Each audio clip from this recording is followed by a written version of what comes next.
Yeah. How did you know? I used to work upstairs. Also, I hear him all the time. Yeah, the front desk. And then Peter? yeah, Peter Wayne? and then I worked in the cubicle area where it did the remodel. I don't know if you yet. I can still hear it from there. So he's funny. Little man, very loud.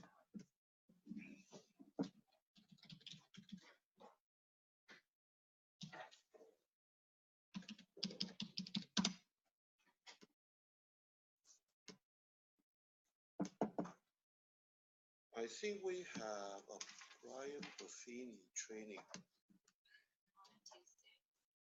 Is it next Tuesday? 2 weeks from now. On the 6th. Not next week, the weekend. Uh-huh. We're gonna cancel this class that date. Yeah. Because I'm gonna attend it.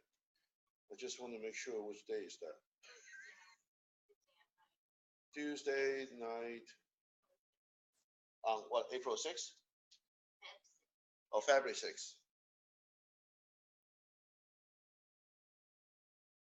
February 6th, yeah. Okay. This is going to be my training. Attending, yeah, attending training. Brian Buffini. That's, that's the coach. Yeah, it's if you, yeah, yeah, he's a coach I like. Yeah.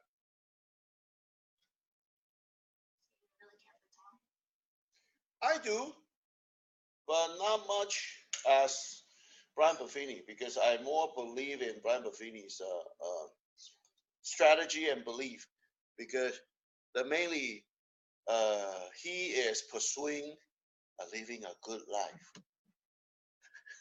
It's not money, money, money. Yeah. Because he really wants us to work smart and living in a good life because money is not everything because you can be burned out making a lot of money, but for what? That's the action that you're Yeah. Tom is a social network. That's why, Kwang used to be telling us, if you don't making over 200 or quarter million, don't even attending his training for Tom. Because otherwise, will confuse you. Well, actually, when you listen too much, you learn too much, it's not going to help. Actually, it will screw you up. You're right. I understand. Because you say, I don't know what's my purpose, my direction. He gives a lot of Yeah, I said, yeah, okay. Yeah. Because those are for those top agent, they can get even better. From quarter million to half million to 1 million. Those are, for the training. So they have all different, for a starter, Mike Ferry. Push, push, push. Huh? Mike?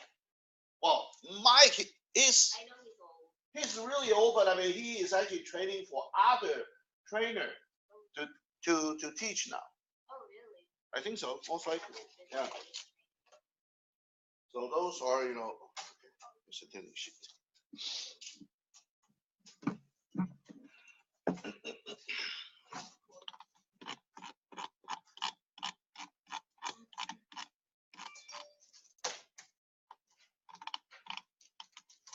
Okay. I think we to long term, right? Long continuously today. I think so. I think that's what I remember.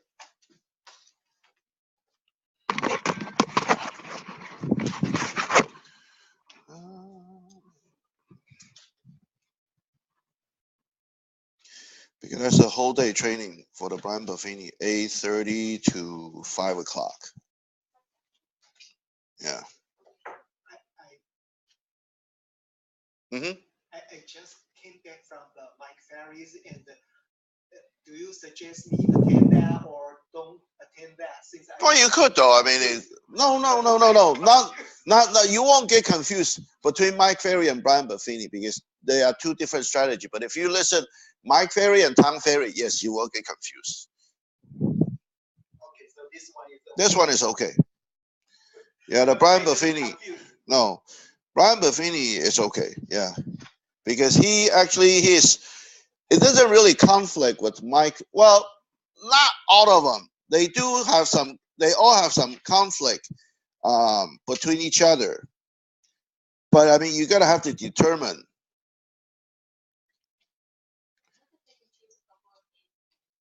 Yes. For example, Brian Buffini, he really told.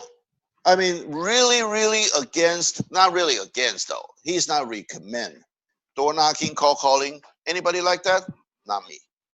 Personally, I have to be honest with you. I hate it. Even I know Kwang tells us to do so, but I hate it. I don't like call calling or door knocking at all. Unfortunately, I never follow his strategy. That's me. But he want you guys to do it because you don't know which way to go yet. And that's since you don't know why you coming here. I know everybody want to come here to make money, but the money is not that easy.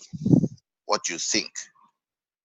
Because I know more people coming, but we also have to, the mentality. We have to kind of change it ourselves as well. First of all, can you treat this treat it as a career, not a job? That's different. Job, somebody pay you. Career, you have to work hard for your own money. Otherwise, not only you did not get paid, you still have to spend the money for what? Franchise fee, board fee, MLS fee, your e-key. Those are spending. And if it could, our income is not like a salary. It will come in every month. It's like, it's a wave. How can you reduce the wave? Not dramatically. That's the purpose.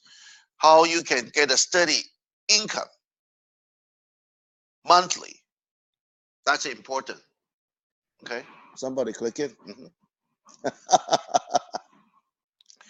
So that's why I did not say any. Some people they did great on door knocking, doing a great business. They probably get so pissed by the seller, but they consistently doing it. And I really do, think they are brave. Really, they are really brave. I cannot do that. They call seller, especially expired listing, 6 o'clock or 7 o'clock in the morning. Wake someone else up. Huh? Well, somebody yeah, I know. But they did that every day. Can you do that consistently? You call expired listing every morning, 7 o'clock. Wake all the sellers up, and they got so pissed with you. But you continue to call until they block you. And maybe they want to sue you. Do you have those guts? Yeah, some agent like that. Oh, yeah. I don't have those guts. I know. That sounds scary. But on the other hand, maybe we got a lot of complaint, from brokerage.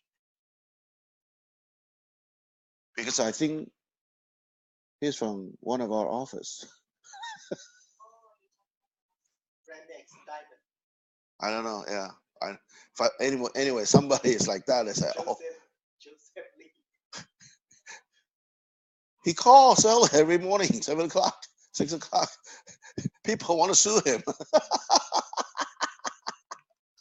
I didn't tell you he got so it's over. I think it's a little bit too much. But I would say expired listing is great to give it a shot. It's because you already know seller want to sell. It just for some reason why expire? Most likely what the expired listing happen? Overpricing, conditions too bad, location, anything could happen. Or sometime most likely you'll find out the seller they cannot find a place to move because it's easy to sell the house, but it's hard to buy now. It's a seller's market. But when seller become a buyer, can they buy another house? That's tough. So that's why they kind of back out. Well, okay, I'll settle for what I have right now because it's not a buyer's market. I'll kind of back off right now. Even I can get a great deal on my house, great offer.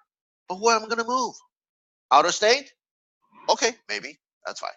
But if they want to stay in greater LA area, it's going to be tough, tough, tough.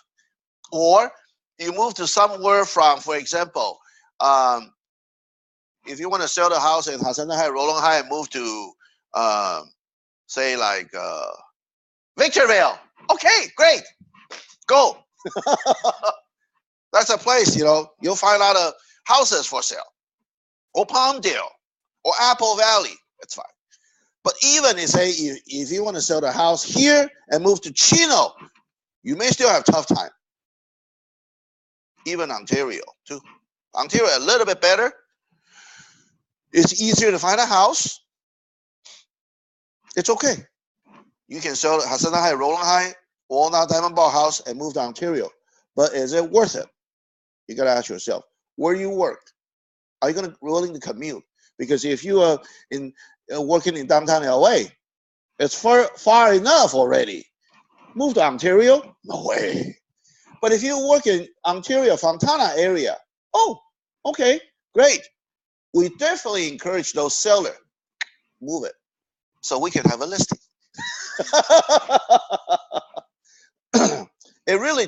That's why you gotta have to find out what seller's purpose, how motivate they want to sell.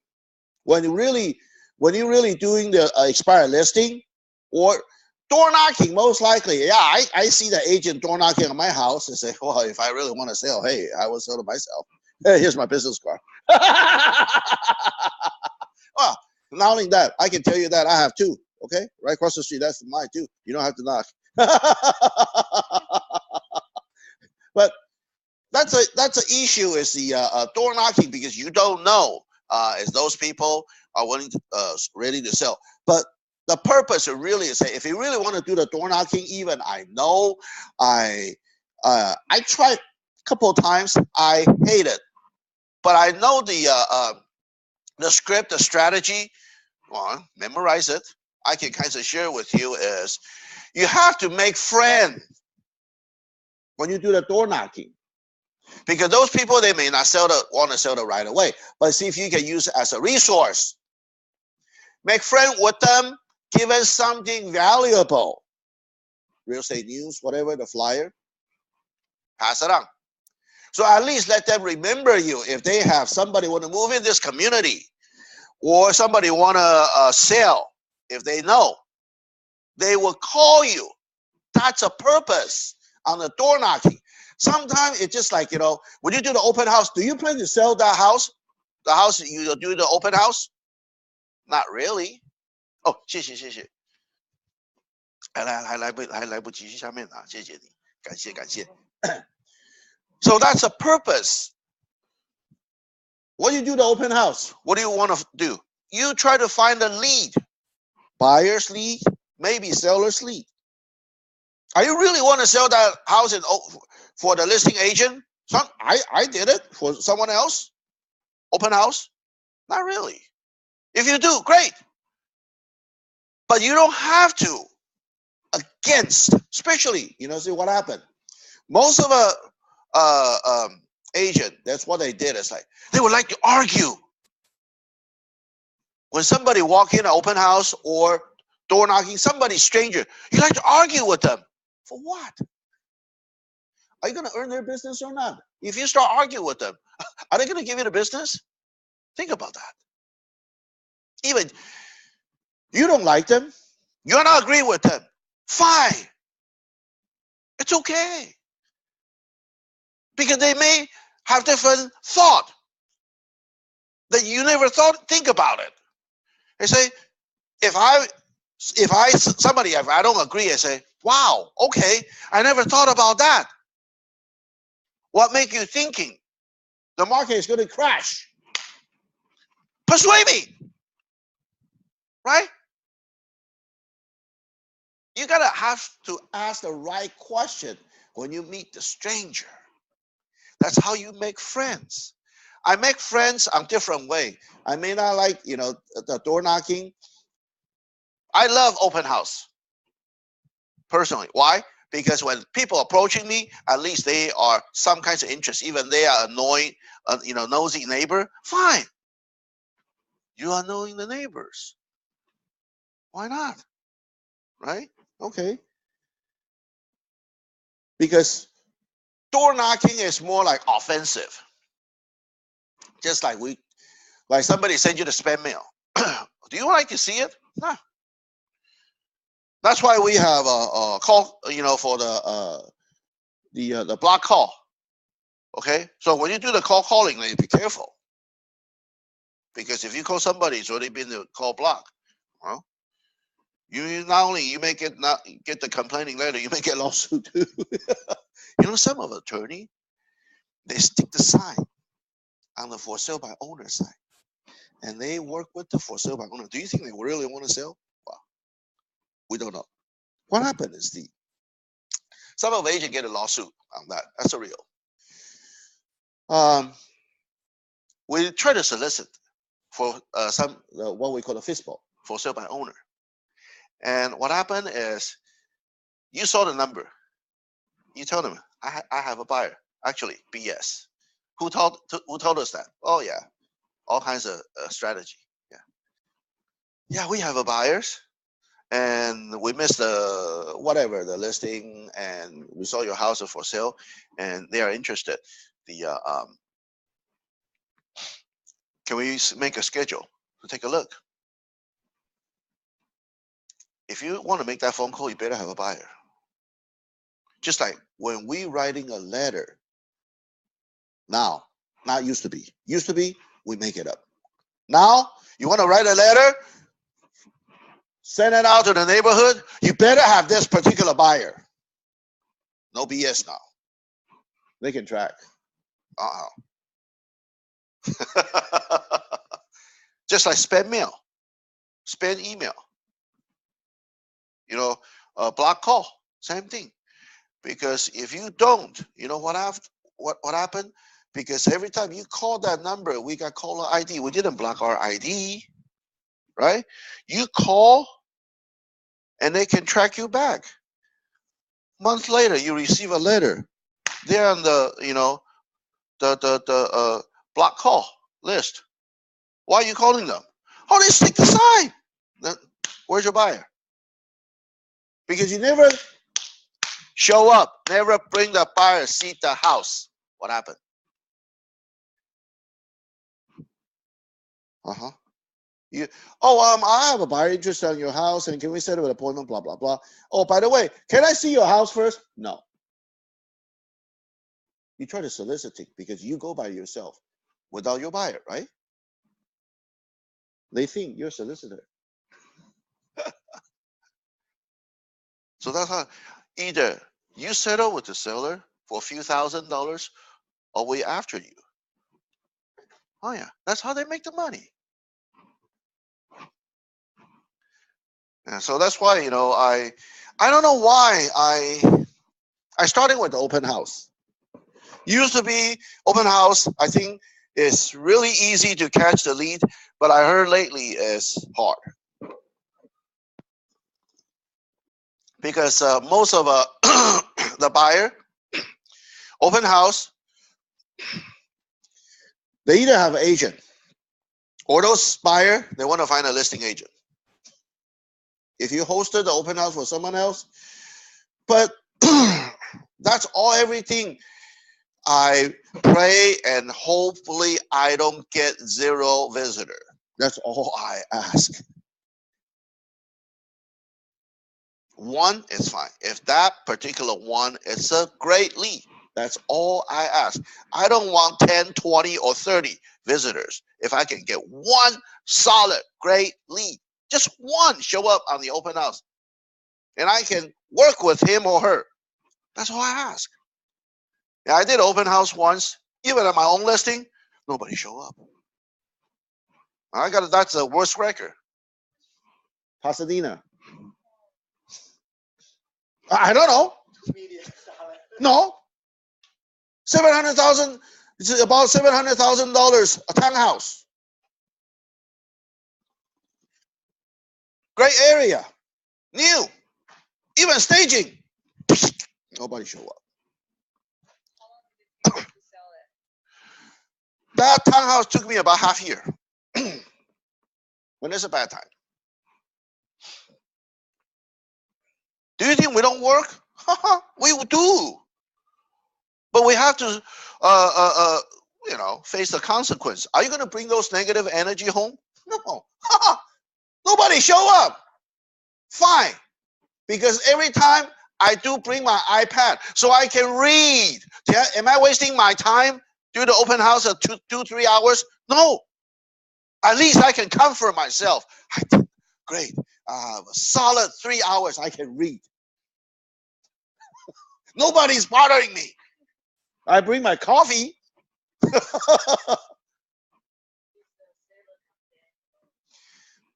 I just have to tell sellers, I'm sorry, nobody show up in the open house. What can I say? Yeah.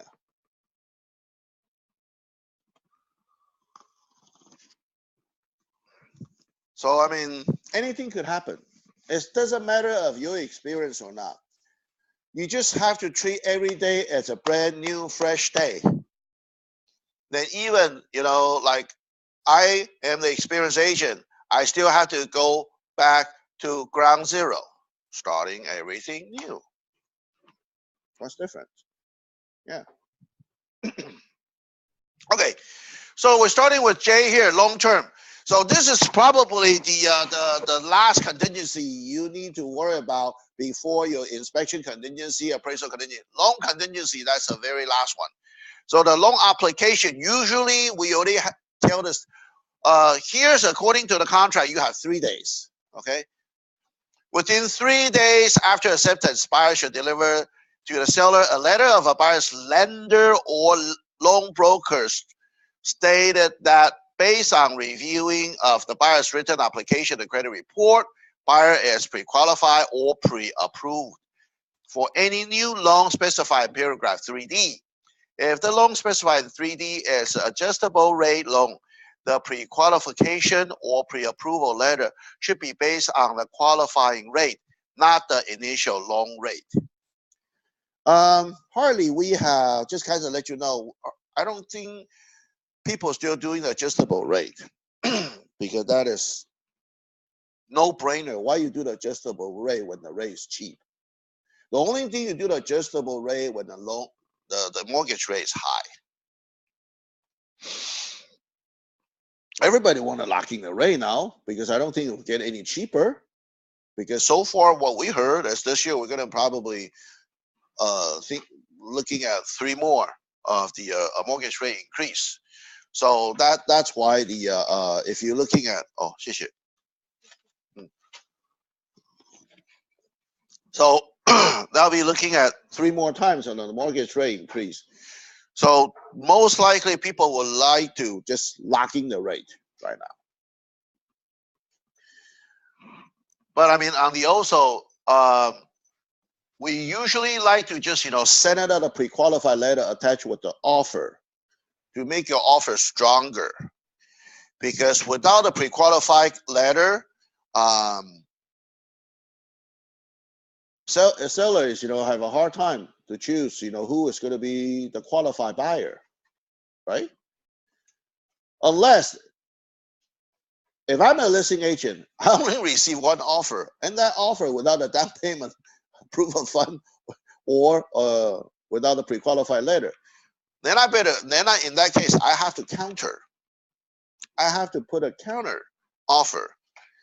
buyer, you need to submit it. Default is 3 days. So I'm pretty much repeating. You have to show me the proof of fund or pre-qualified letter.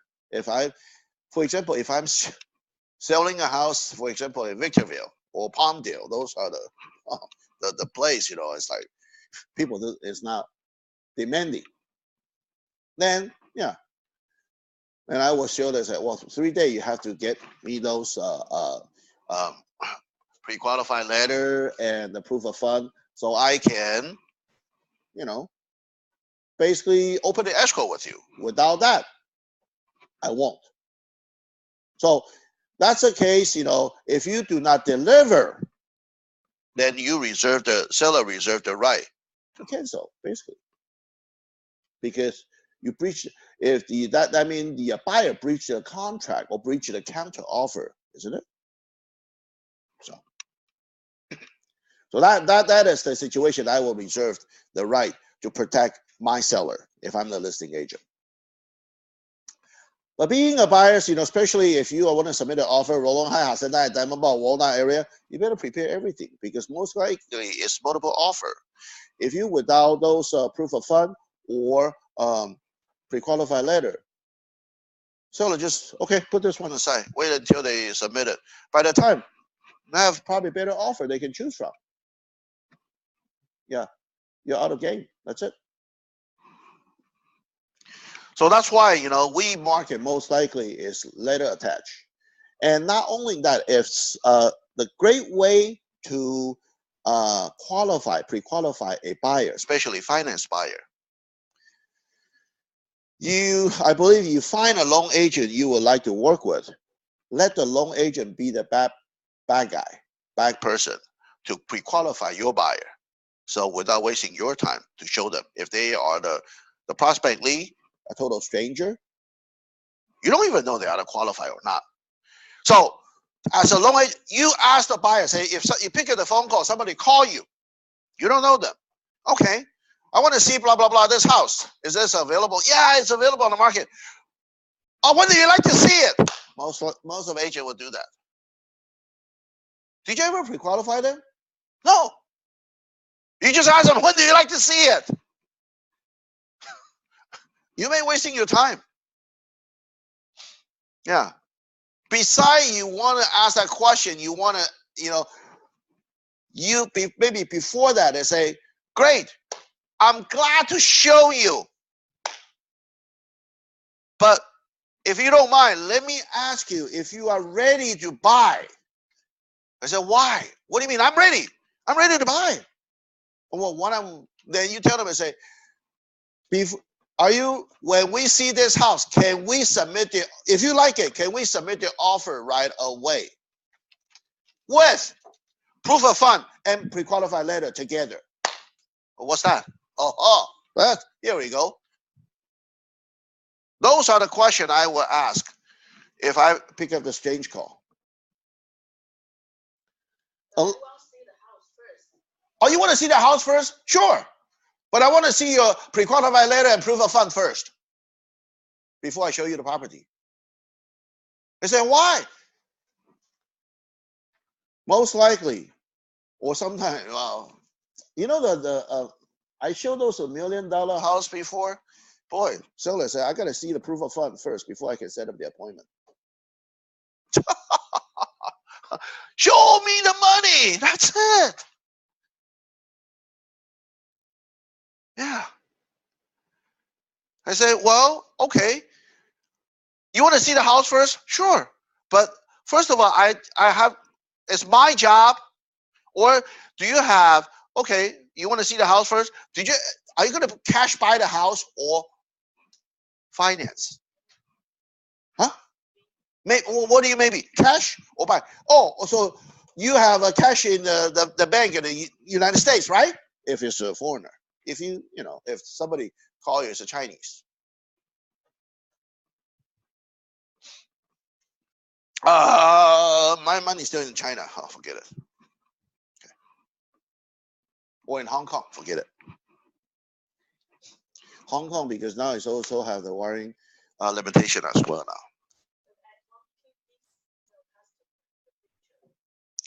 you want to keep the customer. I know you want to keep, but I mean, it's really up to you.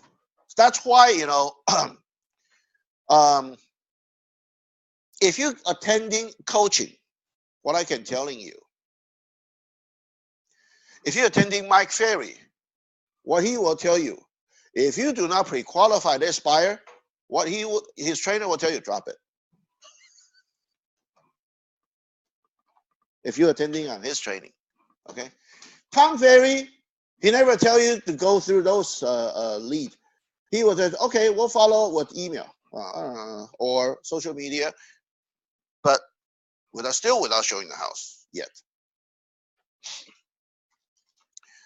But if you talk about Brian Buffini, if you say, okay, if you really want to follow up, because they will, you know, everybody will tell you pre-qualify your buyer, A, B, C, D. D may be deleted, okay? So it depends on what kinds of a category of a buyer or your client. Then you have to know, it's like, okay, then the which category they are in. If they are not cooperating with you, why should I have to work with you?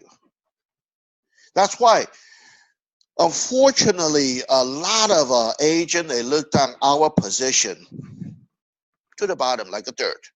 Everybody can treat you like a dirt. No respect.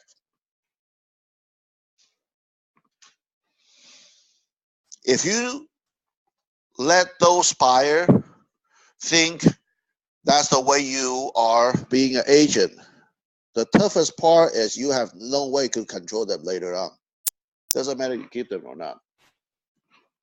And everybody have a different strategy, and also you will attract a different buyer or seller. It's hard to get a conflict with that. Just like, you know, I probably cannot work out with some of a younger age of a buyer. Could be generation gap. But if you want me to deal with the elderly people, haha, that's my specialty. Well, yeah. Nothing wrong with it. I'm good on the elderly people, 60, 70 years old, okay?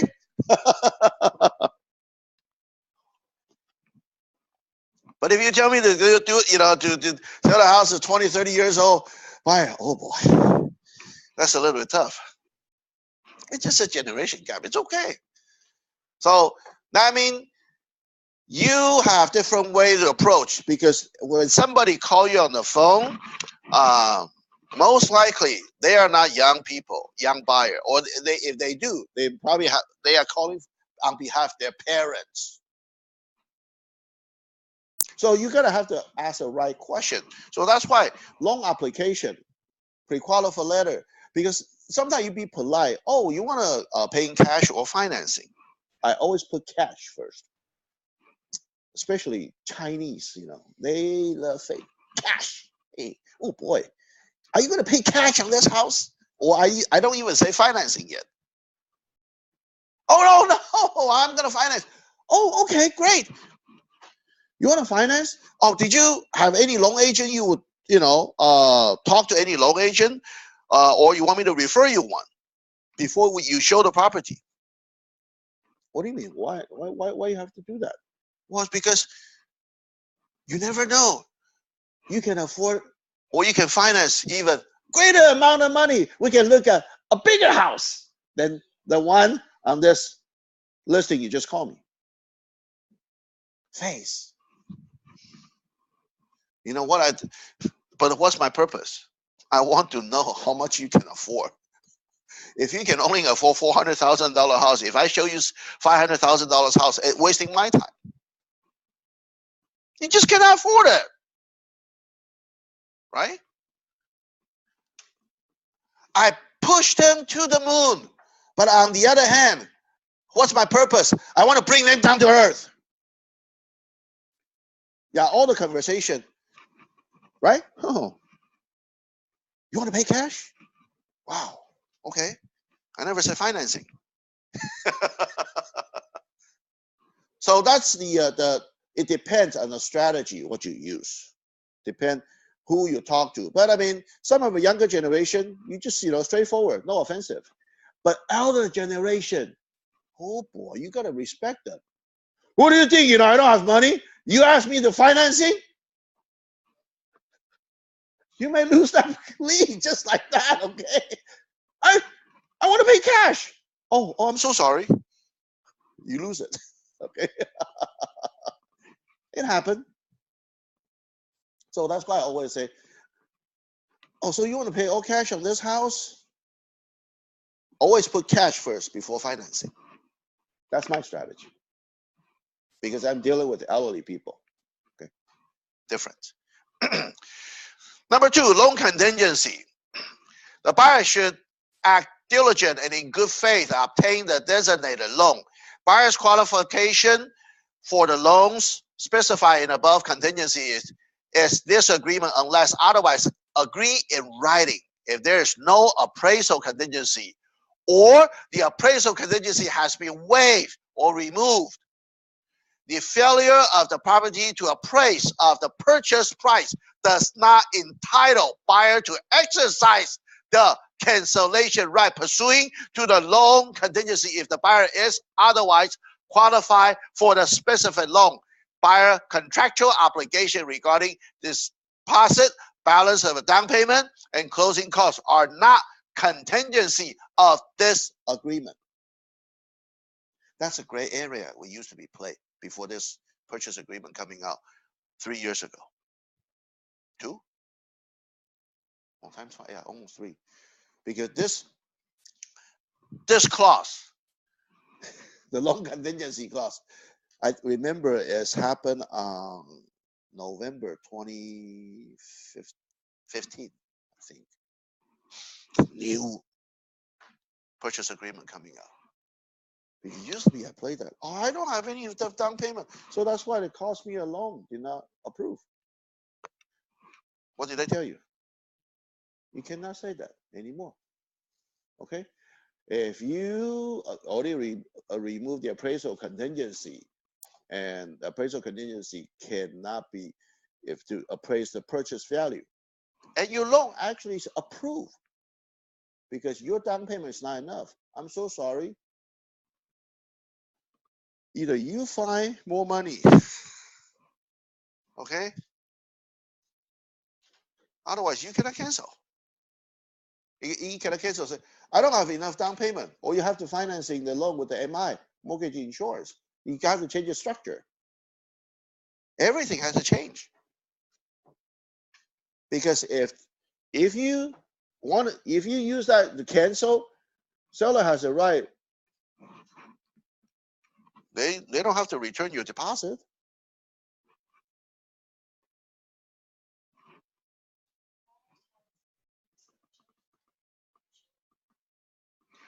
Well, but without appraisal report, it's hard. Appraisal report. So that's why before you remove, it's just so that's why before you remove the appraisal contingency, make sure the appraisal report come out.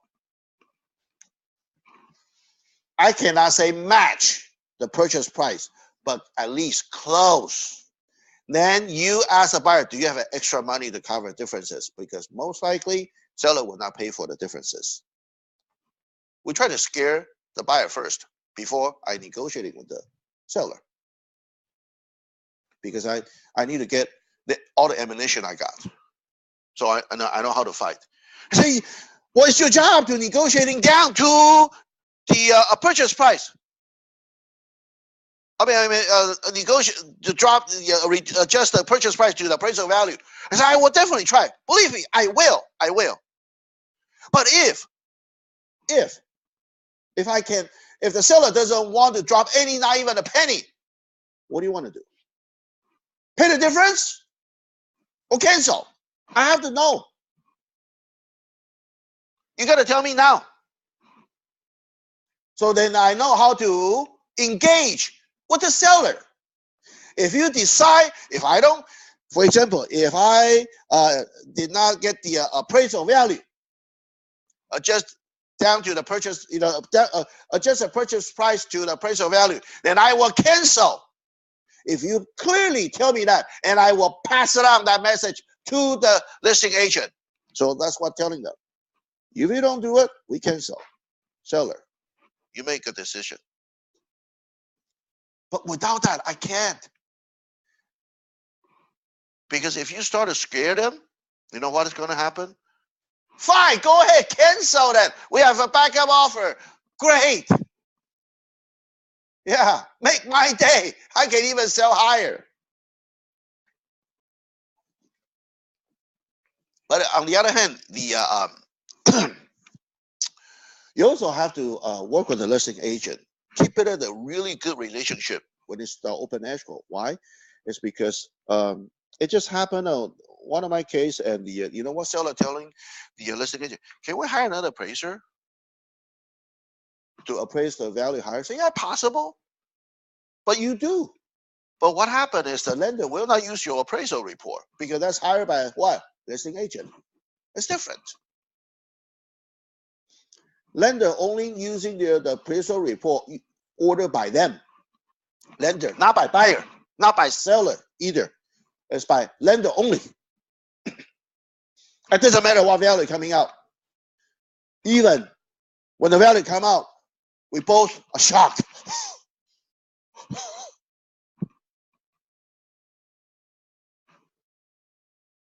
Even both of us, we know it's no way that low. But the appraiser is a third party. We have no way to control them.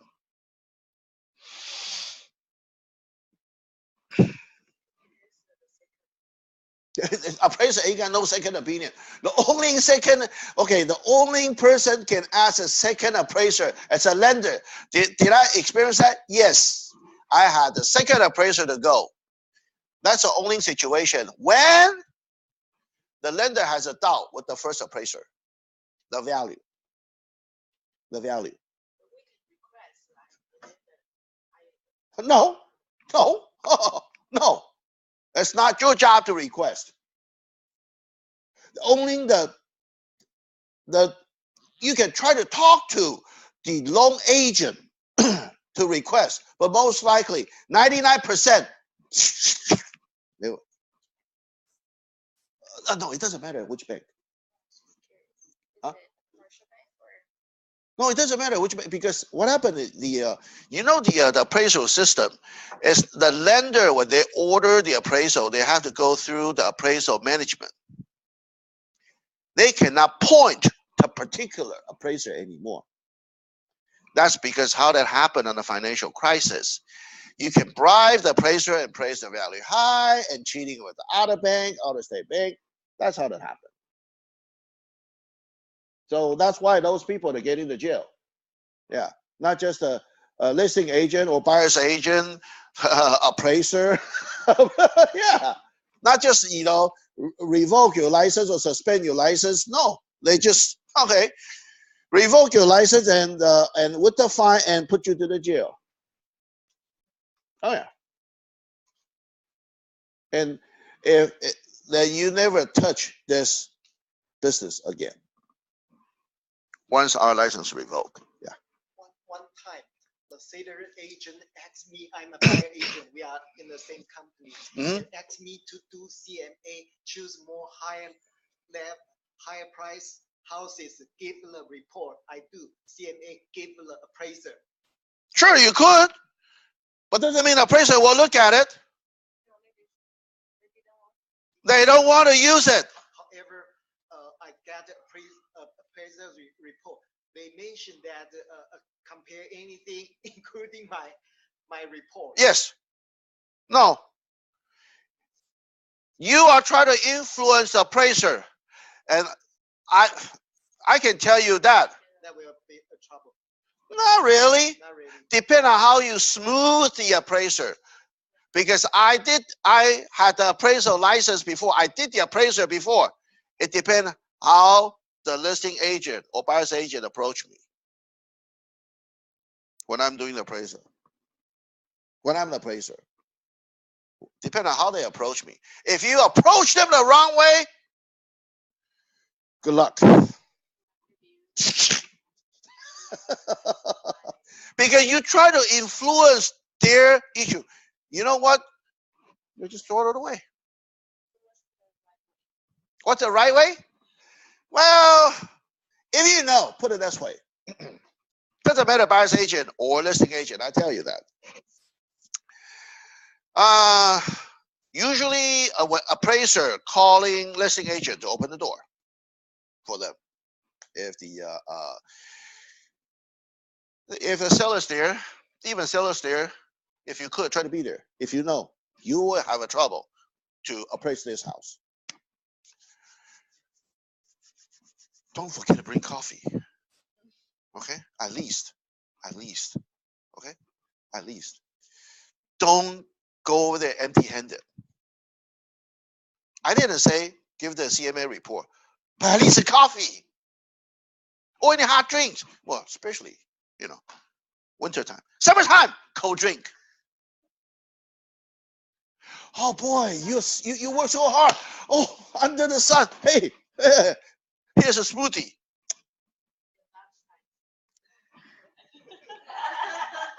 And you know what? Don't go A&P and those cheap one. All right, Starbucks.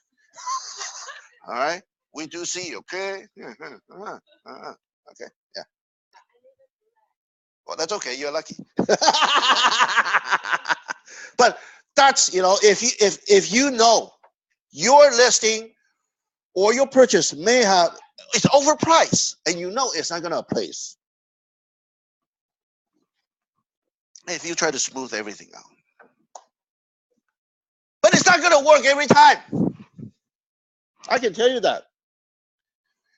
Even I sweet talk to them. I want to see how sweet you are. Yeah, man to man.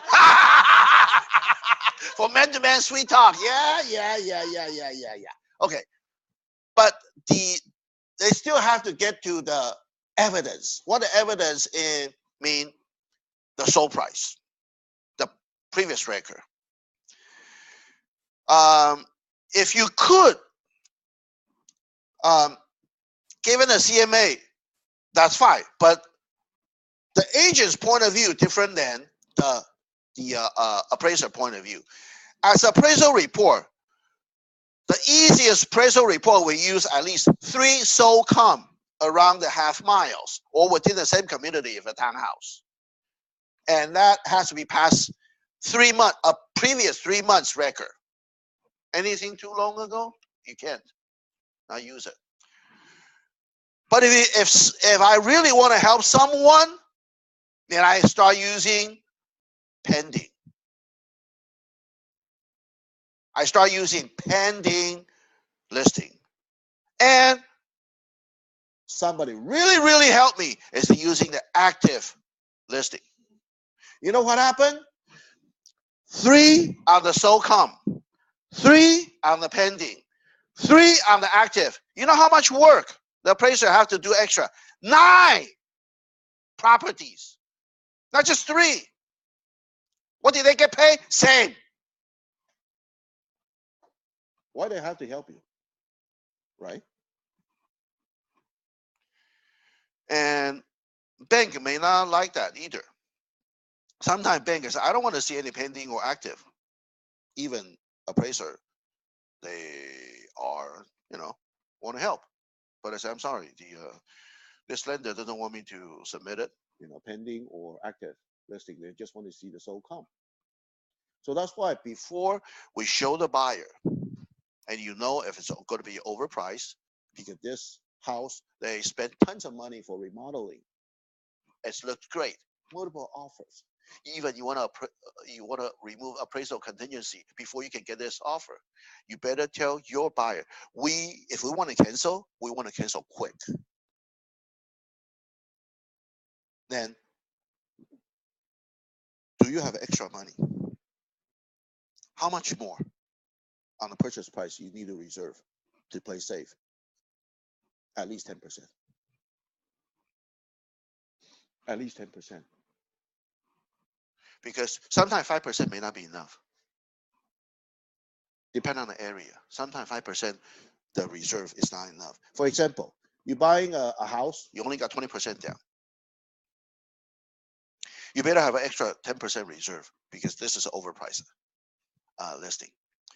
If it's a townhouse, 25% down without a mortgage insurance, you better have another 10%. So total, you're going to have a 35% down. Then what do? Show me the money. Where's your money? Where's your down payment? Show me the money. If you don't, we better use something else to cancel. Because you already removed the appraisal contingency to try to get the deal. Because I know it's the other coworker asked me, well, actually, pass it down, you know, for that. That just happened 2 days ago. Is it 2 days? Yeah, Tuesday evening. They call, hey James, what should I do? I given a 2 multiple counter offer. And both buyers, they sign it back, a multiple counter offer. Both are same condition. Because you do the multiple counter to 2 buyers at this same time. One is sign it back right away. The other one sign it back a few hours later. But you counter them everything as the way the seller wanted. So that means all the conditions are the same, right?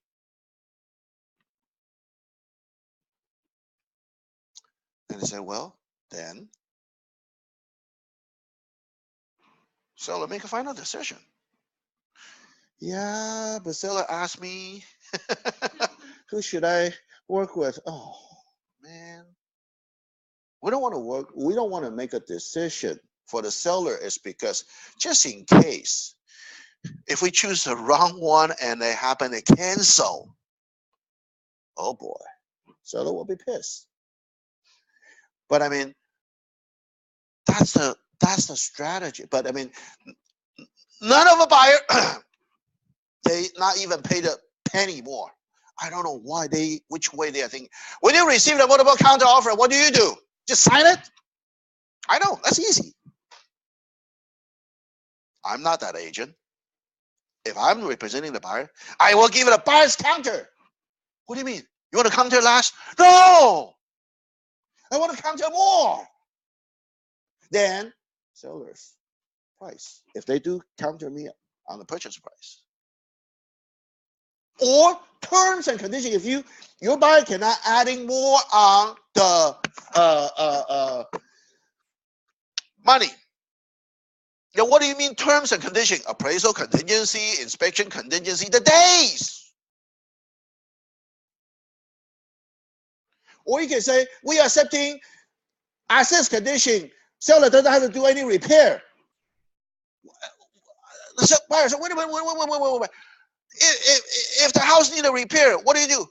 Well, either you pay for yourself or we cancel. But we get a deal first. Isn't it? But unfortunately, a lot of buyer's agent, that's why this is not showing the contract. That's the strategy what I would use. Okay? I will do the buyer's counter if I receive the multiple counter. If I could, I will get the buyer's counter and counter whatever. I didn't tell you say $50 more, $1 more. That's kind of pathetic. Come on, use an increment at least like say $1,000 more. Okay? You help the seller making the final decision and choosing you. Because when you're helping the listing agent will help you. But you got to give the listing agent some ammunition to talk to the seller and persuade the seller sell the property to you. Even. Your price is a few $1,000s less than the other, but your term is better. But how? You have to make it even better terms if your buyers say they don't want to add more money. If only a couple $1,000s difference, if you got better terms, what do you mean better term? Can you reduce your inspection to 10 days? Appraisal contingency to 10 days or 14 days. You know what I did before? Appraisal contingency and inspection contingency to 10 days. And a loan contingency to 14 days. From 21 to 14. And the escrow I dropped to 22. Is that doable? I don't know. Maybe.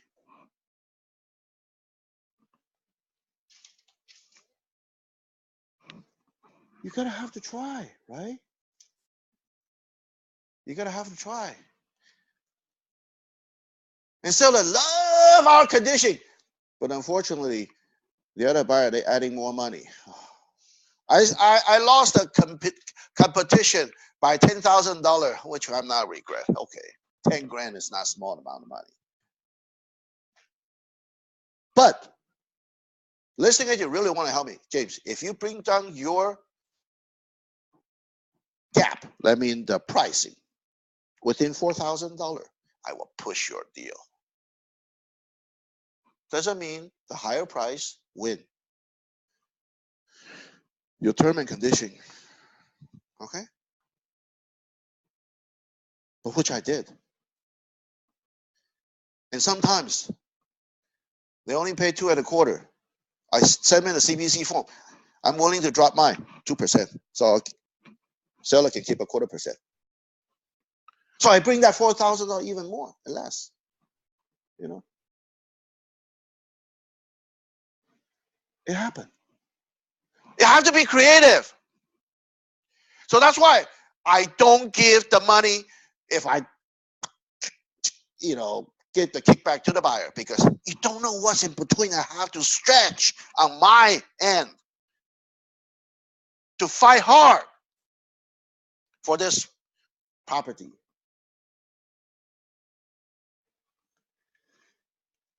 But on the other end, when it's loose, and thank God I lost the deal, not lost the client, but lost the competition, is because later I found out the listing agent put 4-bedroom, but actually it's a 3-bedroom house. Other title, yeah.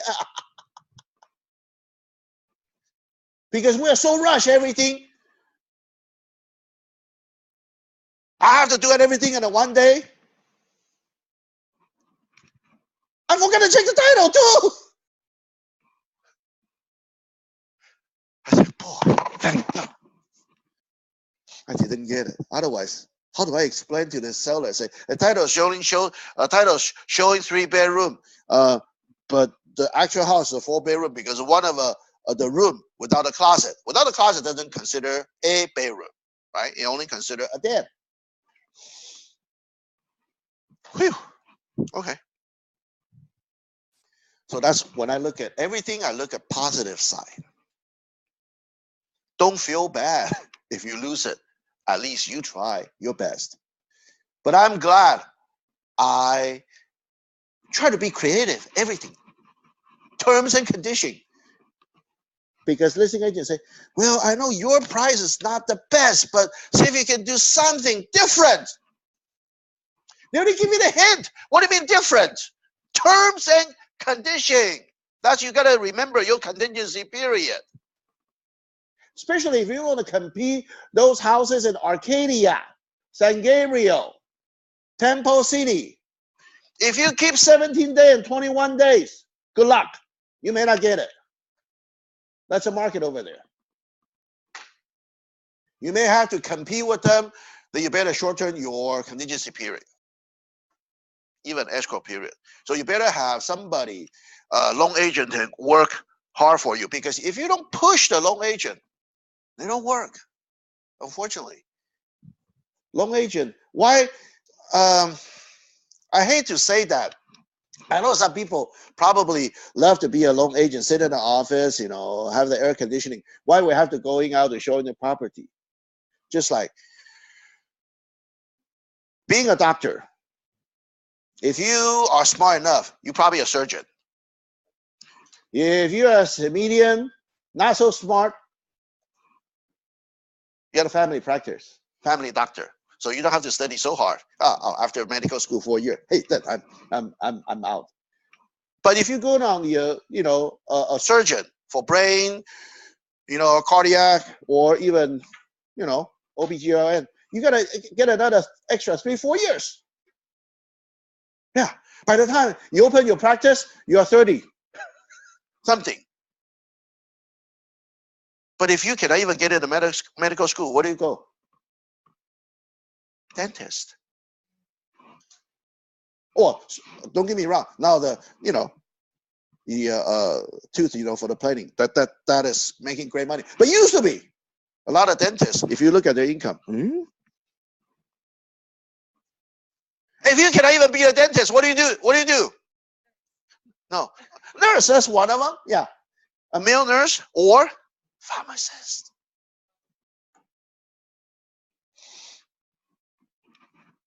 Different level. So that's why I hate to tell you that. That's why a lot of loan agents say, boy, you guys are great because, I don't think I can be an agent. So we be a loan officer. Why? We go out to expose under the sun. Winter time, you go out to show the property. Oh, it's cold, it's freezing, right? Okay.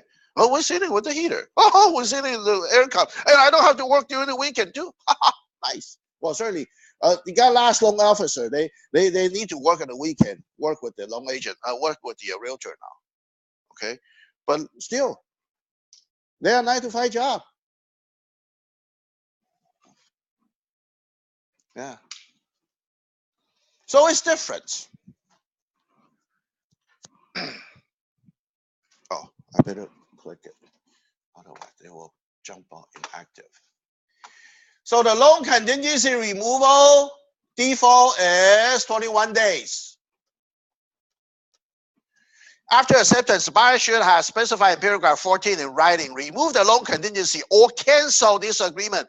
If there is appraisal contingency, remove of a loan contingency shall not be deemed remove of the appraisal contingency.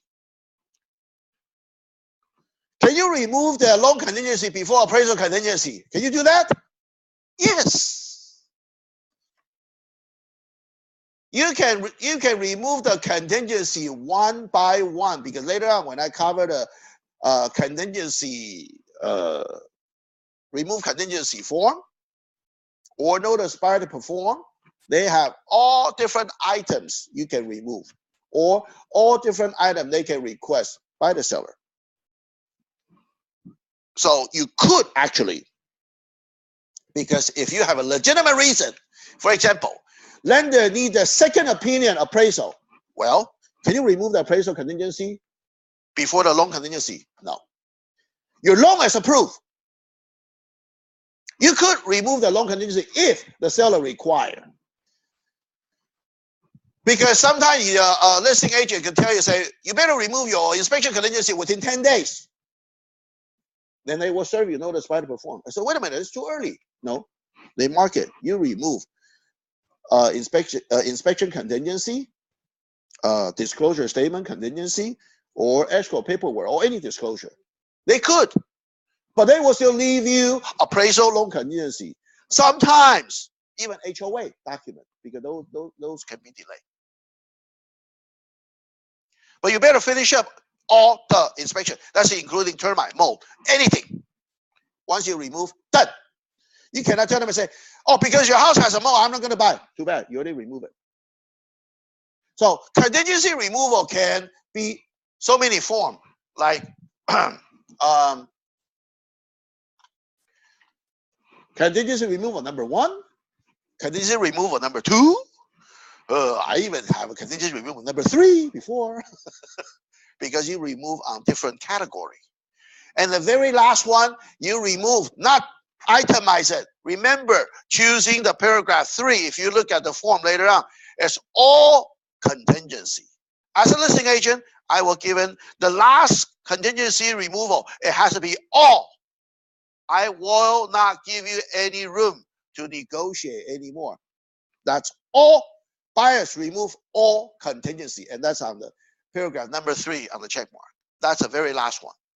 But if you have any doubt or any challenge, you talk to the listing agent, say, hey, look, HOA document hasn't arrived yet. I have to keep that. Oh, sometimes listing agent forgot. I see. Okay, that's legitimate. Then we start changing. Or if they disclose something after remove all contingency, can you still cancel? Yes. Later on, we're going to cover that. because that's, for the late disclosure from seller. Seller probably forgot to disclose, or they plan to hide it to begin with, and later on they think, oh, we better say so. Yeah. For example, a lot of people probably doesn't know, just for your information, we all know if someone passed away inside a house, within how many years we need to disclose? Natural. That's only for natural death. Natural death. 3 years. But if it's unnatural, what do you mean unnatural? Murder, suicide, homicide. Okay? How many years? Forever. I didn't know that either until last year.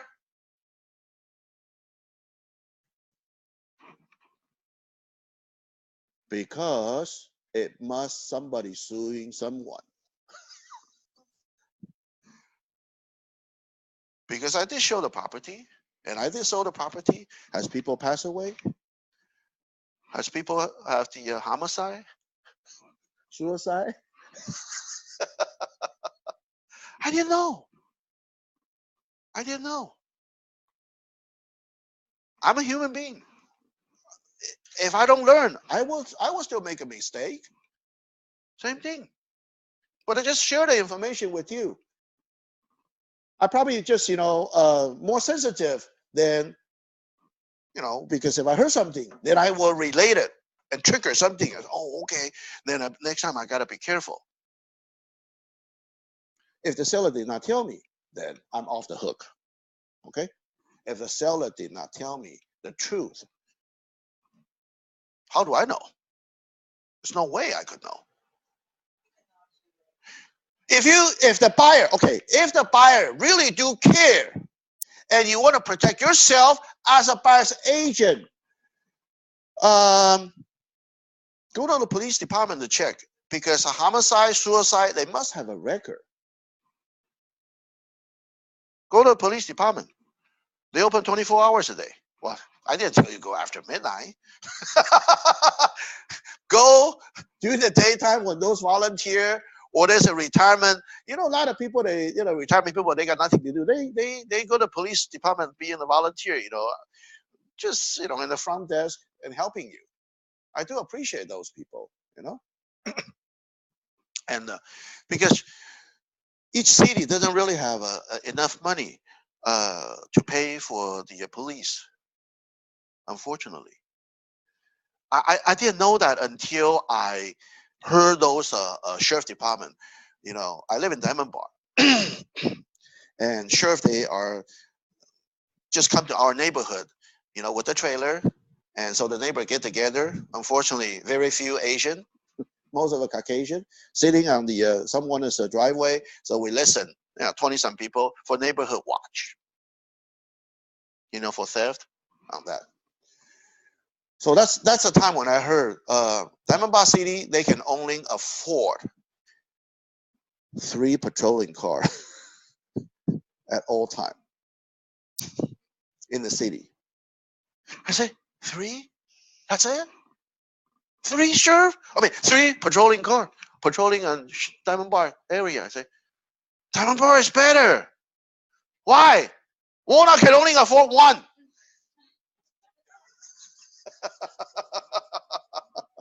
That's all time, all the time. Surely they can call for help, for backup, because you have a sheriff department in Walnut City, right on Valley. But if they really need a backup for anything happen, they can call City of Industry. The one on Hacienda. Okay, that one is a big one. Okay, the Hacienda Boulevard. And the right on City of Industry.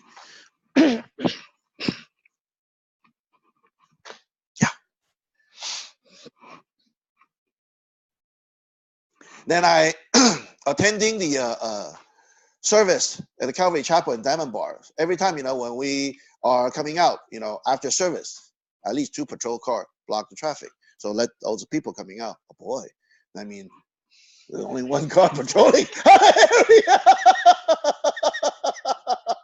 Or they call for backup. I don't know. It is though. 2 servers, like, okay, they block the traffic. So the people that are coming out from the church, right? Then you see, well, there's only 1 left. Patrolling a Sunday morning, right? Well, then only a short period of time, 10, 15 minutes, everybody come out because there's thousands of people that service. But so that's why they don't want to get traffic jam or block. That's triggered me. It's like, oh, 2 is here. Only got 1 patrolling, at this time. So if you want to be the 5th, here's a better time.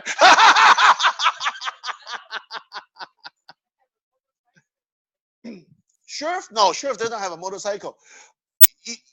See, if you look at Hacienda High, Roland High, Diamond Bar, Walnut, we all patrol. Okay, Hacienda High, Roland High. Do you know who is patrolling Hacienda and Roland High?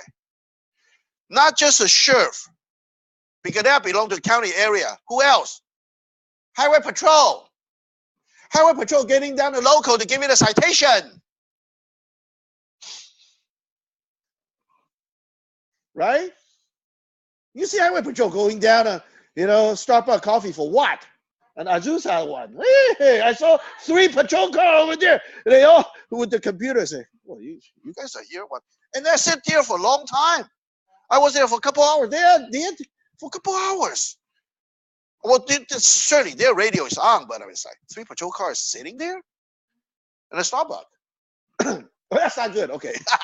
Well, when I'm riding the early morning and Sunday morning on a bicycle, and I usually stop on the Pomona, the one on the Cal Poly Pomona at the Starbucks, right on close to Valley and Temple.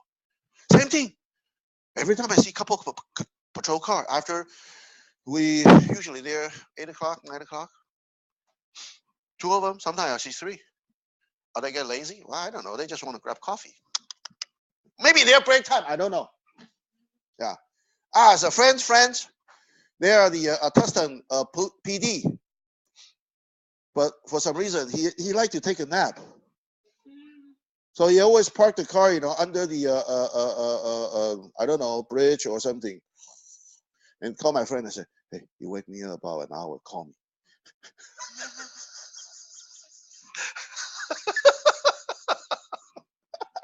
Hey, those are the stories I heard. Okay, or what I see.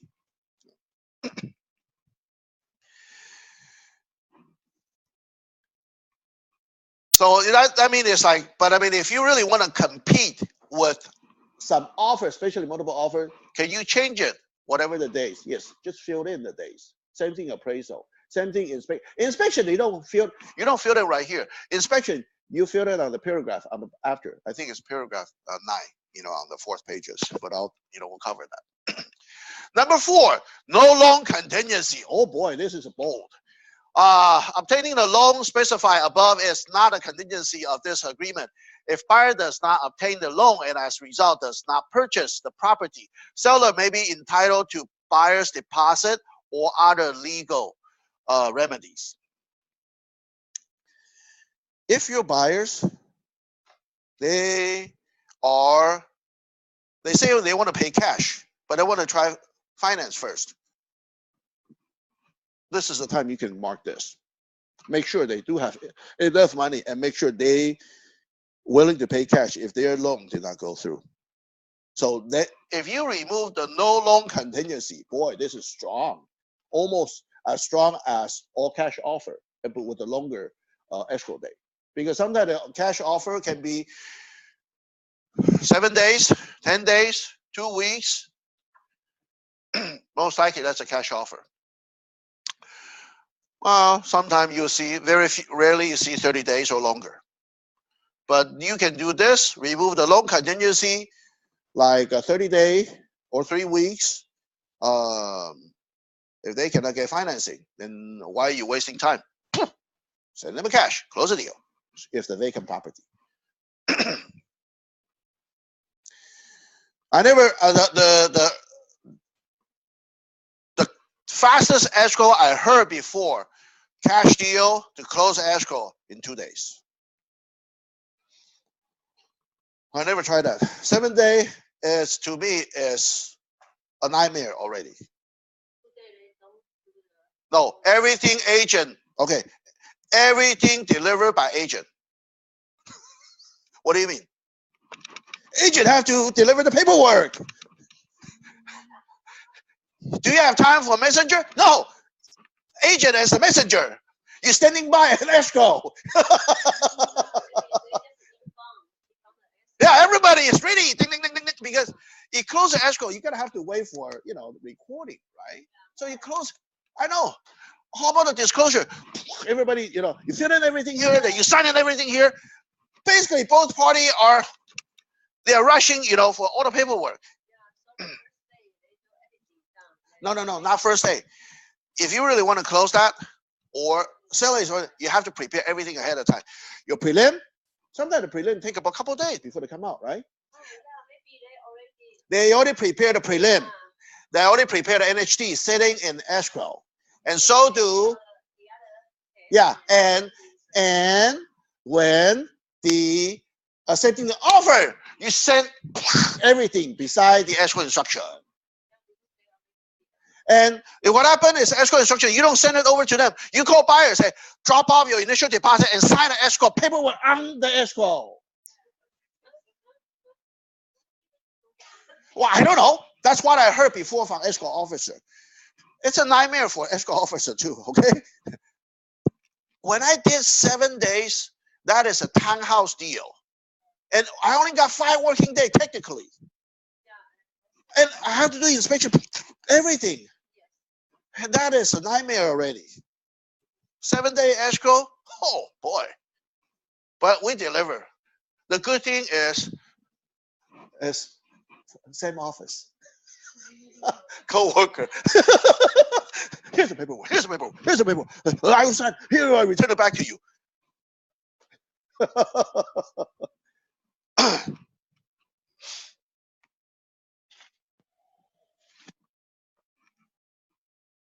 It can be done. It just, you have to work together. So that's why if you are the buyer's agent, don't piss off the listing agent. Yeah. Listing agent can kick you out. They just, if bad mouth about you in front of seller, you're out. It's not whose offer is higher. If you leave because you guys are new, that's fine. That's how you protect your feather down in the future. Because if your reputation is bad, or you screwed up someone else and they spread out the news before, you may have a hard time to get other transaction. Because you think, we got a lot of agent, but also what we like to gossip most, right? Mm-hmm. The bad news will spread further. And even, when I submit an offer, listing agent, if they don't know me or they are from out of area, they will call somebody they know around this area and see if they know me. They check my background already before they review my offer. It doesn't matter who's your buyer, how much higher or how much lower, whatever the price, your term and condition, but also your reputation. Someone will check on you too. Number 5, lender limit on buyer's credit. Any credit to buyer from any source for closing or other costs that is agreed by the parties. Contractual credit shall be disclosed to buyer's lender. If the total credit allowed by the buyer's lender allowed credit is less than the contractual credit, then number 1, contractual credit shall be reduced to the lender's allowable credit, and 2, in absence of separated written agreement between the parties, there should be no automatic adjustment to the purchase price to make up for the differences between the contractual credit and lender's allowable credit. What's that?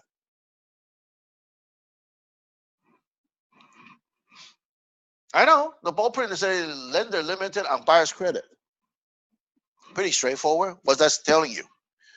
Lender limit the buyer's credit. That means they can only allow certain amount of dollar money seller can credit to the buyer. For example, termite, repairs. Those are usually seller will credit to the buyer. But when seller credit to the buyer, do you have to disclose to the lender? Absolutely. But every time when you disclose, we don't disclose to the lender, say that's a repair credit. Because lender doesn't like that. If you saying that's a repair credit, lender may not fund the loan. They think it's a bad house, bad condition house, inhabitable house. So what do we do? As the sellers give the buyer's credit tour on the closing cost. More sounds like seller helping the buyer closing. Because you do have a closing fee, right? So seller helping the buyer close the deal. So that's why we always state it as the, okay, seller give this, what it says, like $3,000 credit tour on buyer's closing cost. Actually, that it's a BS, we know. Even lender, they know it's a BS. You guys are, credit for some kinds of repair, for example. Yeah, it could happen. But that's why we usually use a wording. But do you still use a request for repair? Yes. Did the seller still responding of the request for repair? Yes. But those forms, do we have to disclose to lender? No. Then what do we do?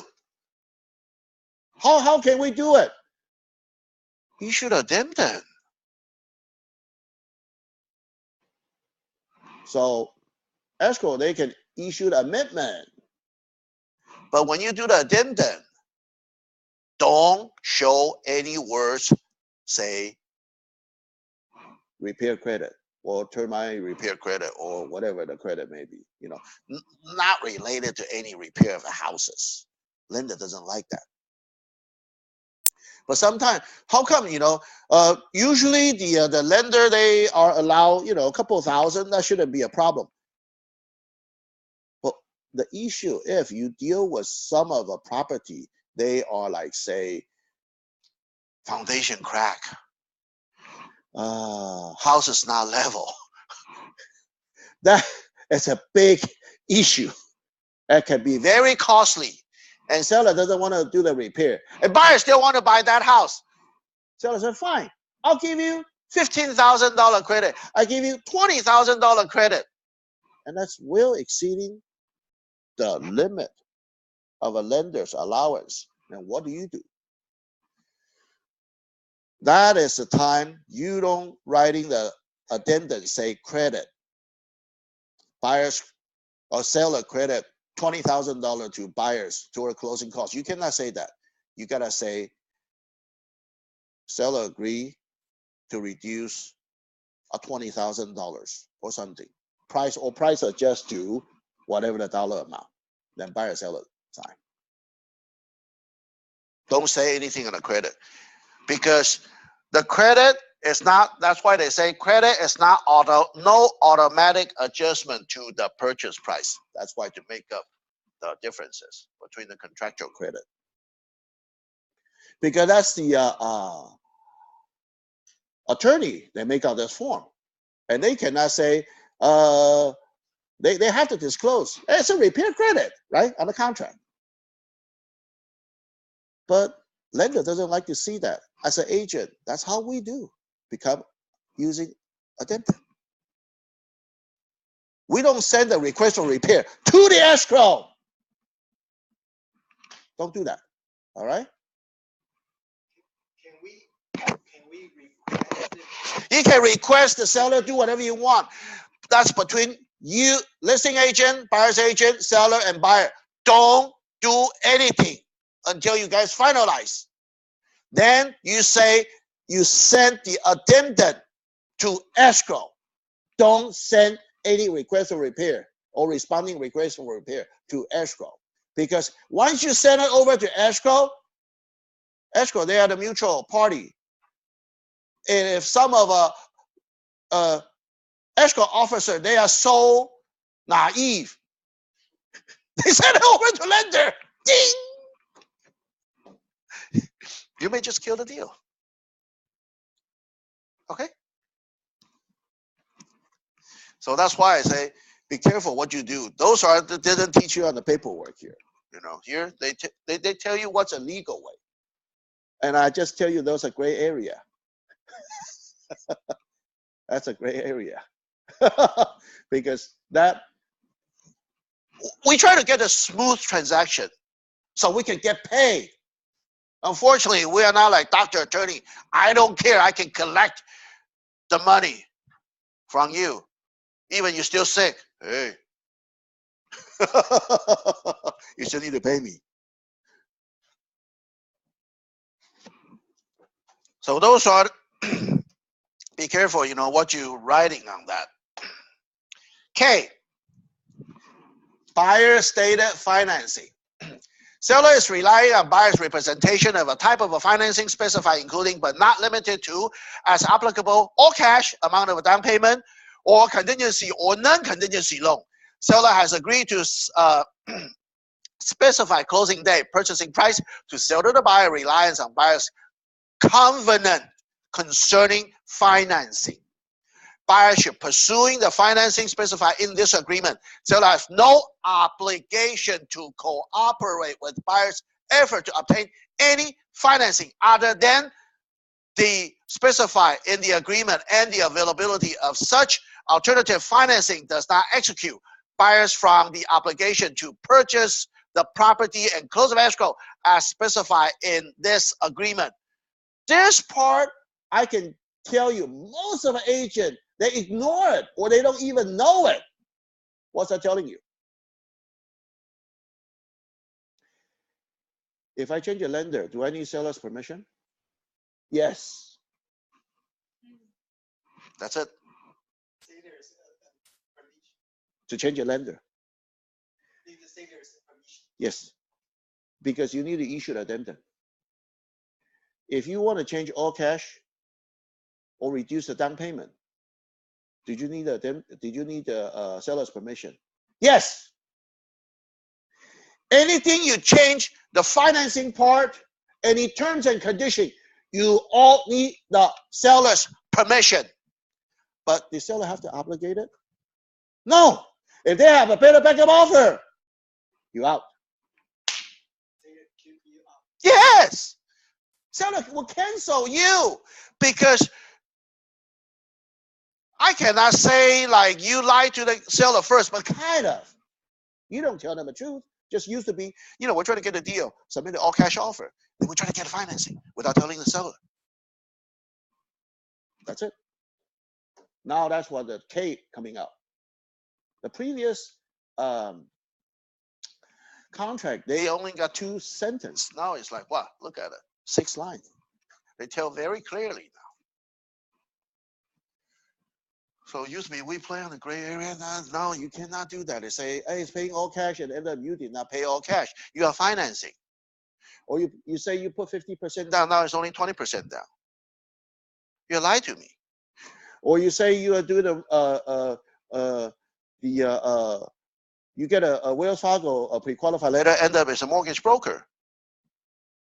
Wait a minute. I'm not going to cooperate with you if without seller's permission, because escrow will not give all the paperwork to the second lender without seller's permission. Because both parties have to agree, right? So because lender definitely need the require for the sell escrow instruction, preliminary title, those kinds of paperwork. If escrow did not give it to them, how did they get it? Can they get financing? No way. So that's why when you pre-qualify your buyer, don't go anybody, not reputable. Loan officer or brokerage company, because sometimes it may kill the deal. Some people say, I'll try to get, I'll get this. You know what I'm going to ask them and say, well, you give me the pre-qualified letter. I ask everybody, are you going to finance it through them? Oh, no. Just a pre-qualified. I'm going to finance it someone else. Then why you need this pre-qualified? Why you tell them to get the pre-qualified on this company for? Oh, because they're easy. I just tell them to issue a pre-qualified letter.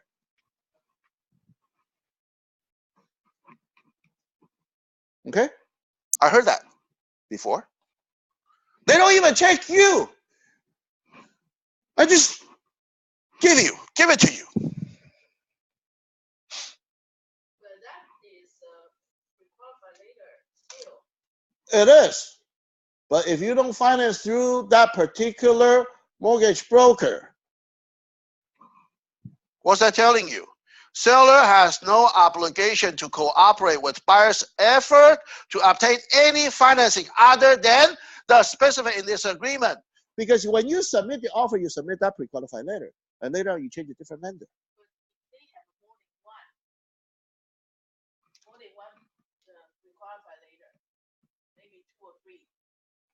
Usually they won't, because every time they get because suppose when the lender issue pre-qualified letter, they have to check their credit, and the buyer will not continue to let the lender check on their credit, because they will jeopardize their credit score, because every time you have inquiry when they check on the credit. But sometimes you sign the offer and the listing agent offers them to qualify the cross. That's okay. You could cross qualify with them. That means you have buyer to call the listing agents, loan agent. Cross qualify doesn't mean you have to use them. It's okay. You don't have to use them. But why the listing agent want to do that? They want to make sure your buyer is qualified buyer. On the other hand, they let them be the bad guy to pre-qualify your buyer if your buyer is cheating on you. Why not? It's okay. So you don't have to wasting your time anymore later on. Oh, you have to use my lender. If you don't use my lender, I mean the cross qualify, so I will accept this offer. They could let you cross qualify, but they cannot force you to using their lender. That's illegal. Buyer has the right to choose any lender. You could cross qualify, but you cannot force them to use them to finance. You can only request. If you're the listing agent, if somebody really want to do that, it happened to me before for the Bangkok property. Just share my experience though. I know it got probably more than 10 offers. That's a long time ago. Fontana property. And I asked a listing agent, and listing agent has been pointed by the, it's a Bangkok property. So actually, the lender had their own agent too. And the lender, they are the mortgage funder, because who foreclosed the property, because I check on the title. So I asked a listing agent and said, well, how is our price attractive, doable, or anything I could do? And you know what listing agent telling me? Can we get the opportunity to finance your buyer? Just one. Can we get the opportunity to finance your buyer? You gotta have to understand what's that hint. Did he force you? No. But indirectly, yes. You gotta have to know. My buyers only got pre-qualified to BMA. I asked my buyer, say, if the seller, it's a Bangkok property. they want to, if their rate is similar, maybe like B of A, would you let them finance you? My buyer say, why not? I say, why I'm asking you that, because that's what I get a hint. Indirectly, if we finance through them, pretty much we can get the deal. Go for it. You know what? I just tell the listing agent, go ahead. Yeah, call my buyer to pre-qualify them, and they would allow you to give you the opportunity. See if you are competitive with B of A, because we submit the B of A pre-qualified letter. Next day, we open escrow. But if it's not the same bank, we can do that. It really depends, though. Put it this way: listing agent cannot really force, but they can give you the hint. You gotta understand, okay? When they got multiple offers, because put it this way: that house I know, back then it's a 3,600 square footage house. I sold their Warner house, and then they moved to Fontana. The house is brand new, right on the north side of the 210 freeway. Back then, the brand new 2006, I think it's about $650,000, something like that, $650,000. And you know what's the asking listing price? I think we bought it at 2009, 299,000. $299,000, more than half off, right? So we submit the offer. I say, well, we're giving a little bit more. So we're giving 310. And I wait for 1 week, almost. What is it? 3 days. Still no. I know usually take a longer time, because especially bank on property, I have to be on top of it, and I have to communicate with the listing agent. Okay, so later on, certainly listing agent said, you are not the highest one. Your buyer is not the highest credit either. Your term and condition is not the best, but you're smart. I know what's that next thing you mean. You finance through us. We choose you. Because they lose too much money when they do financing. Usually it's 100% financing. The bankers lose too much. If I let them financing so they can make some interest or some loss back, they rather choose this type of a buyer instead of other buyer, because they don't make anything. So that's why when you back then 2008 and 9 and 10, when we see the bank on property, we check on the title, who's the lender. If I'm the buyer's agent, I will check who's the lender. Then I tell the buyer, you better pre-qualify with that particular bank, okay? So when you see the pre-qualified letter, ha! That's how you win the game. That's a strategy. But now, I don't know how long it's going to wait until you see this, situation happen again. Now it's a seller's market. Back then it's a buyer's market. That's how we did. You never see the house that cheap, right? $70 per square footage. Can you build that? No. That's right. That community is actually close to the golf course, right next to within the golf course. Nice area. Yeah. So being there, done that, I know it's like, whatever the situation, you have to know, what you can do to help your buyer to get the deal, not save the money. It's different. Yeah. Yeah.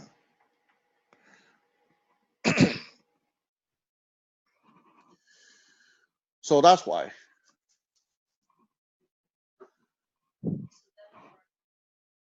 Well, it's a sales market, but that's why everything I keep it in my database. Okay? But at least, if the times come, and I can refresh my database again, and I will tell you how you do it. No, I can only tell you the seller's market strategy. I mean, the buyer's market strategy is not suitable for using it right now. Yeah, it's different. Because I've been through the wave at least once. I cannot say like those 30 years veterans, agent, they probably go through twice.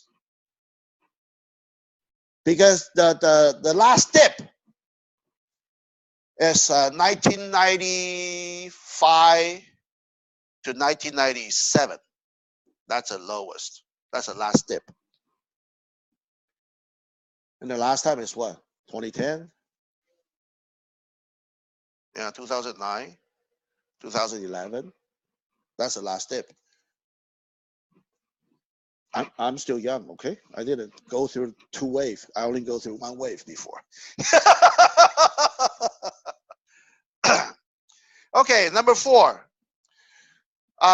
So we're clear on that, right? Okay. So I mean, be careful when you do it on the a buyer's lenders or pre-qualified letter.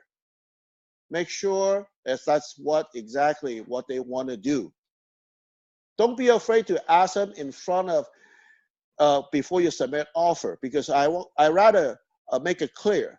That's probably I'm more like American way. The Chinese way basically is, that's why they always say, remember, 头过身体就过了. Okay, when you slip into your head, hey, your body will slip through because hey, your shoulder is wide. Man, I'm pushed through. That's how the Chinese way, but not an American way. You stuck right here in your neck. Even you go through the escrow, but you may stuck in any way. Contingency, financing, credit, anything could happen. Number 4, sales of a buyer's property. This agreement and buyer's ability to obtain financing are not contingent upon the sales of any property owned by the buyer. Or 2, the agreement of a buyer's ability to obtain the financing are contingent upon the sales of a property owned by the buyer as specified in the attached addendum, COP. This part is telling you is your buyer need to sell their own house before they can purchase.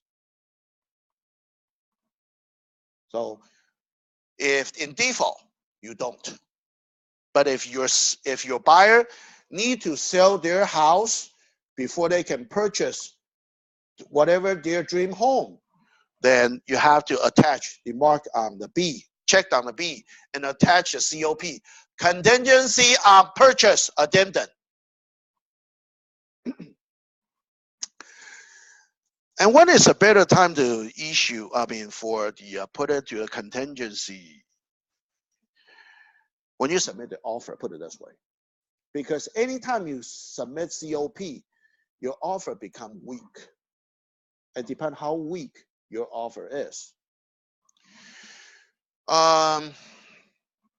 When you deal with a 1031 exchange, possibly, you might have to, because you already, but when you submit this type of offer with a COP, first of all, you don't want to submit an offer, the house not even on the market yet. Even it's on the MLS, it's not even open escrow. I will still not telling this particular buyer to submit offer yet. The only thing I was starting to tell the buyer, yes, you could, I given the green light to submit an offer, it has to be open escrow, at least for the property they are selling it. So I can have the escrow number and the projecting date on closing. So you can comfort the other party, the listing agent, and so to the seller, say, look, we are in progress. So we know the day we are closing. So whatever our offer, the contingency period and the closing date can be more accurate. Otherwise, without opening escrow, can it be accurate? No. If you're not even on the market, you don't even know when are you going to close it. They're not going to look at your offer either. Even I know the COP, they give you the option. They say, well, is your house on the market? That's one check mark. 2, is your house on the ML on the multiple listing yet? Okay, that's the second check mark. I always check the third one. It's already open escrow. Here's an escrow offers. Here's an escrow number, which escrow company, and when it's projecting time to closing. Those are uniquely filled in. So they will have something in hand. And before you submit this offer, for example, if the contingency upon purchase, if you could, I would suggest you to submit the estimate of closing statement as well, attached with estimate of closing from escrow. Those have the escrow officer issue, because that is going to be your proof of fund, your down payment. Because where's the money going to come from, right? So your proof of fund has to be based on the estimated closing paperwork, especially if you're doing a 1031 exchange. You cannot touch the down payment or touch any money from the house you sell anyway, but you want to exchange for another property. Before you submit an offer, they want to see your paperwork, right? But you could, just for your information, in the meantime, you haven't closed, but the next property, the seller accepting your offer. But where's your initial deposit coming from? I haven't closed my escrow yet.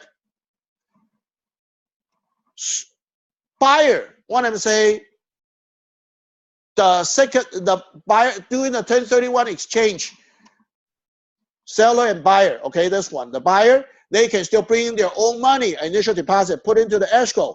Once they close their property, 1031 exchange company, when they're closing, and the second house, the second property, they can still refund or return their initial deposit back, because that's if you are equal purchase amount, for example, then you don't need to, you cannot purchase less than what you're selling it anyway, if you do the 1031 exchange. But your initial deposit, since you pay ahead of time, then it's okay. You can bring it back and without penalty or anything, or the consequence on the capital gain tax, because that's my money.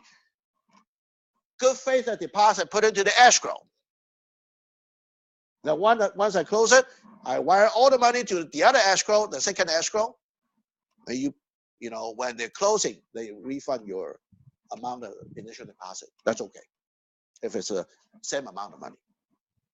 Just for your information, I heard it from escrow officer, and that's legal. It's okay.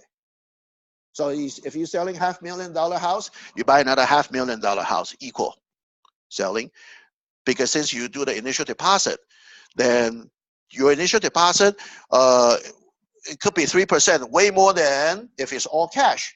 Then you're way more than the closing cost, right? Then the rest of it, the amount, you can still return it back. Yeah. Okay. Very rarely what happened. Why I'm saying that is because even equal amount, after paying the closing cost, after you paying the commission, okay, so that's a 1031 exchange. It's a selling price, has to be the price you purchase has to be more than your selling price. But your net proceed, that means the money you really get it back from, you got to minus the commission, minus the closing cost. How much do you left? Even if it's all purchase, all right? Now even you pay 3% deposit. You think you only got deducted 3% commission? No way. So usually you have to pay more. You won't get your money back in reality. That's what I'm telling you. All right. In reality, if it's an equal amount, unless somebody buying something cheaper than what they're selling, then they have to pay the capital gain. That's a different story.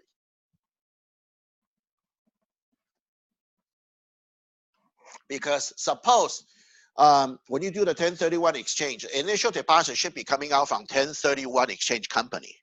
If it's already closed the first escrow and you haven't found it yet, then the initial deposit coming out, you can coming out from directly the 1031 exchange company. You don't have to coming out from your own pocket.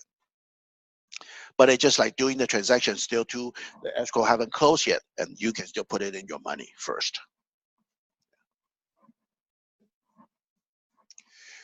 Number 5, those are the extra form addendum advisory. You can, add it up. If you are, say, you're submitting a backup offer addendum. If you're submitting as a backup offer, you don't have to give up. If you see something is already active in contract, it's okay. You ask the listing agent, can I still submit a backup offer if my client really likes it? It's okay, submit it, because the cancellation rate is high lately. 20%, that's high, or even 1/3. So it's okay. Don't be afraid to submit backup offer addendum. And if the property has a septic well or property monument addendum, if it's, you have a septic tank property, if you know, or you ask a listing agent, or they already put on a listing, don't forget this addendum. Short sale addendum. Well, we hardly see the short sale now, but it's a short sale. You gotta add in this short sale addendum.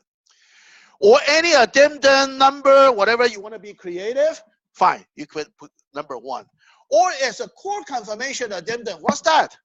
Like divorce sales or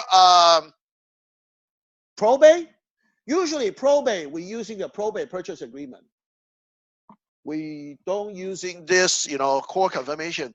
Usually court confirmation addendum, we using it usually as a divorce sale, because they're required by the court. The couple must sell the property. Usually that's what we did. Or any others form if you want to fill in. That's, for addenda. And buyer to the seller advisory, certainly if it's a probate, personally I will use a probate purchase agreement. If you for some reason, if you did not using it, you can probably, if the listing agent or your lender will allow, or their attorney, a listing agent attorney, beneficiary attorney, they allow you to use a probate advisory. Go ahead, you can use it. Or trust advisory, that's a living trust sale. So probate and trust is different. Trust means the sellers already have a living trust. Probate, that means you have to go through the court, maybe, court confirmation. So 2 different addenda. And this one is a short sale information advisory. Those are for the seller. Seller, after, when they do the short sale, if this is listing, it's a short sale listing, they suppose give you, or you can request, you want to see the short sale information advisory from the seller. So because buyer need to acknowledge. Same, okay, automatically we already market a buyer's inspection advisory. Those are standard. Those are come with the purchase agreement. And statewide buyer and seller advisory, we don't market right here. It's because too much pages, they're wasting paper. So we wait until the disclosure. Because once you market, that means you have to submit it. Okay? But also once you market, lender want to see it too. I don't want to cause more trouble. Anything you mark here, lender want to see it. Because on the purchase agreement.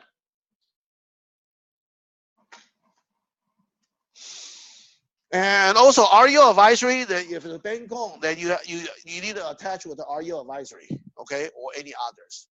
Or if you have any other terms, you put it right here. For example, buyer will accept as is present condition without seller's repair, for example. Or buyer's accepting no termite completion from seller. If you really want to make your purchase agreement to be aggressive. They say, well, but if I don't do the inspection, how do I know the condition of this house? Come on, get the deal first, then you inspect it later. If you don't like it, you can cancel it. Right? But can you renegotiating again? Why not? Never say never. I'm sneaky. Oh, you told me it's like no repair, but this is too big. If we don't, my buyer told me if we don't renegotiate and they want to cancel, is it okay with you, Mr. Seller, Mr. and Mrs. Seller? Okay, fine. If that's an inspection issue, that's a safety issue. It may cause fire, you know, since your outlet is only 2 prong, not the 3 prong. And you don't have any ground, and we like to ask a $4,000 credit. But I already told you it's no repair. I know, but if you don't compensate something to us, my buyer may cancel. Okay, I'll give you $2,000. I had it before.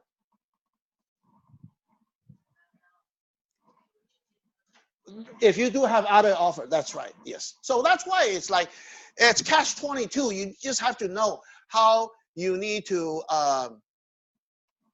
play the game. So you have to keep a really, really good relationship with listing agent, because you have to rely on listing agent helping you to get the deal closed, get the deal done, get your credit, or anything you want. So if you could grab the listing agent, become your ally. A lot of buyer's agent, they are on the buyer's side, and they fight and they against listing agent. It's not going to help you. It just kill your deal. You should standing on listing agent's side, seller's side, but without let the buyers feel like you don't fighting for them. That's tough, though. Am I like a double spy? Kind of. Yeah. It is.